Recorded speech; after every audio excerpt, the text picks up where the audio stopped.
Au nom d'Allah, le tout miséricordieux, le très miséricordieux. Par ceux qui arrachent violemment, et par ceux qui recueillent avec douceur, et par ceux qui voguent librement, puis s'élancent à toute vitesse, et règlent les affaires, le jour où la terre tremblera au premier son du clairon, immédiatement suivi du deuxième, ce jour-là il y aura des cœurs qui seront agités d'effroi, et leurs regards se baisseront. Ils disent, quoi, serons-nous ramenés à notre vie première, quand nous serons ossements pourris? Ils disent, ce sera alors un retour ruineux. Il n'y aura qu'une sommation, et voilà qu'ils seront sur la terre ressuscités. Le récit de Moïse t'est-il parvenu? Quand son Seigneur l'appela, dans Towa, la vallée sanctifiée, va vers Pharaon, vraiment il s'est rebellé. Puis dis-lui, voudrais-tu te purifier, et que je te guide vers ton Seigneur afin que tu le craignes? Il lui fit voir le très grand miracle. Mais il le qualifia de mensonge et désobéit.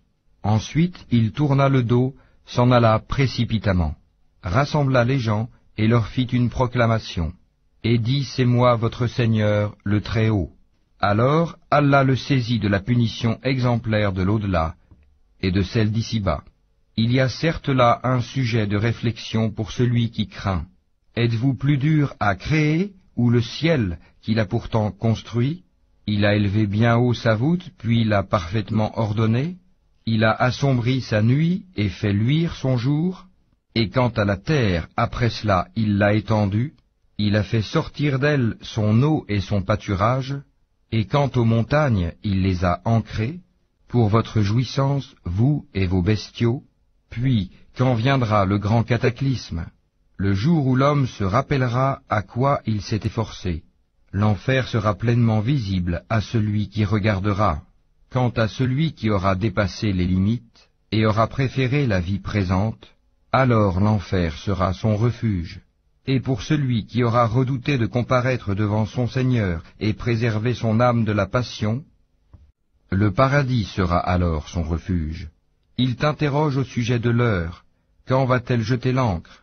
Quelle science en as-tu pour le leur dire? Son terme n'est connu que de ton Seigneur. Tu n'es que l'avertisseur de celui qui la redoute. Le jour où ils la verront, il leur semblera n'avoir demeuré qu'un soir ou un matin.